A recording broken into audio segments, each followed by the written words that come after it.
Bob Hasegawa, your state representative from the 11th Legislative District, and we're going to take a quick motor tour of the 11th District. It's a pretty big district, so we're not going to be able to cover all of it today, but we're going to get what we can. So come along, let's go.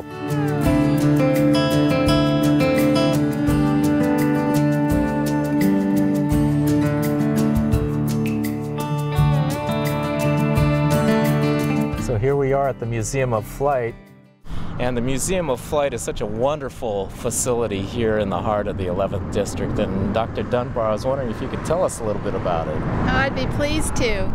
The museum was founded in 1965. It's the largest nonprofit air and space museum in the world. And education is central to everything we do, not just to capture the history and educating the public, but also our youth. So we serve about 120,000 youth every year, most of them in the Northwest and Washington State.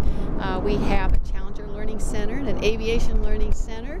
We teach aviation and space. We've done a tribute to Mike Anderson, who was on my last flight with me in 1998. The bridge leads over to our library and archives, and hopefully someday we're going to build a brand new space gallery. It's applying for the shuttle. Yeah, I understand that. Exciting. Yes, and the Aviation High School will be building over there as well. And so we're very excited about the future as well as proud of the past. Well, thanks, Dr. Dunbar. It's really a pleasure. Keep up the great work that you're doing here with the facility, Museum of Flight, and I hope you get a chance to come down here and visit it sometime soon.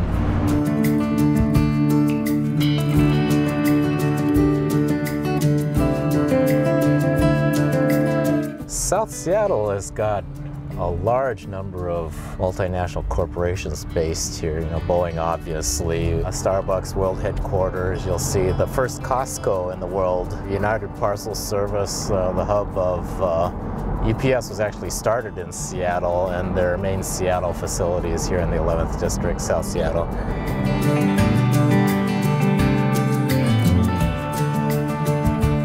So one of the interesting things about the 11th District, it is an extremely diverse district, but it's also a very working class district. So it's appropriate that we have here at South Seattle Community College, the Georgetown campus. It's called the Puget Sound Industrial Excellence Center. And fully 1/3 of all of the apprentices that graduate from apprenticeship training programs come off of this campus.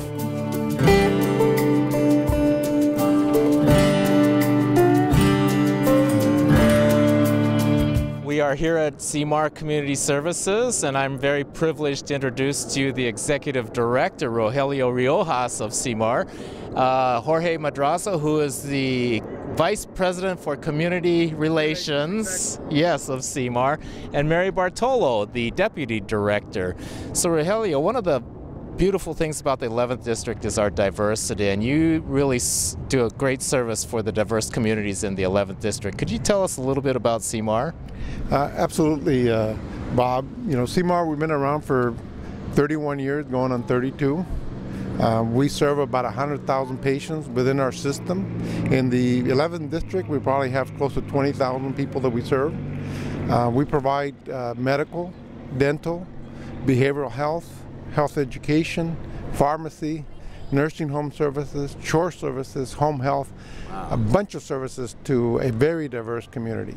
Yes, I could see that, and I could see just right over here we have an early childhood education center. There are some services that I left out. Why don't I ask Mary Bartolo to finish up? I can see behind us we have this beautiful adult care facility. Yes, it's a skilled nursing facility, 100-bed skilled nursing facility, and it's an intergenerational program with our Child Development Center.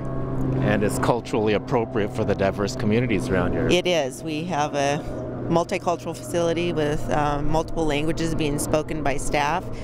We specialize in bilingual services to the Spanish-speaking, but also in our services serve large percentages of Russian, Southeast Asian, and really all populations. There you have it from CMAR, and we're going to continue our tour.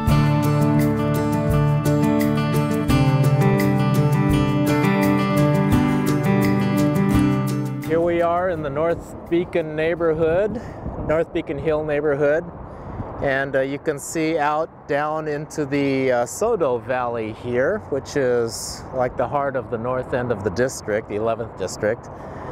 You can see the Port of Seattle off in the distance. They're working a container ship that's in port right now. They've moved the passenger cruise ships terminals over to the north end to make more space for container freight available here.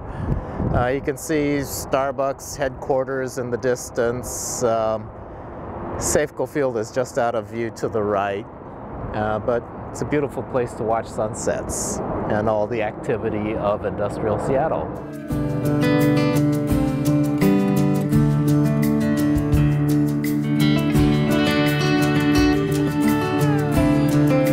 This is the location of the North Highline Botanical Garden. The Seike family originally built this garden on the site of their nursery, which was located over towards where the third runway now is. And they commissioned a nationally known Japanese architect to design the garden, and they built it as a memorial to their son who was killed in World War II. So it was really sad for the whole community that it faced destruction with the third runway. So the community mobilized, and with the support of the community as well as the support, financial support of the state, we were able to get the funds to relocate it to this place, where obviously the North Highline Botanical Garden is taking extremely good care of the facility.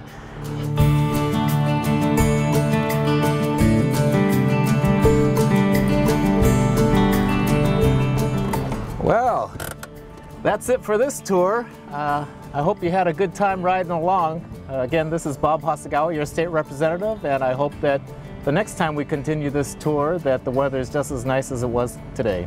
So thanks for riding along.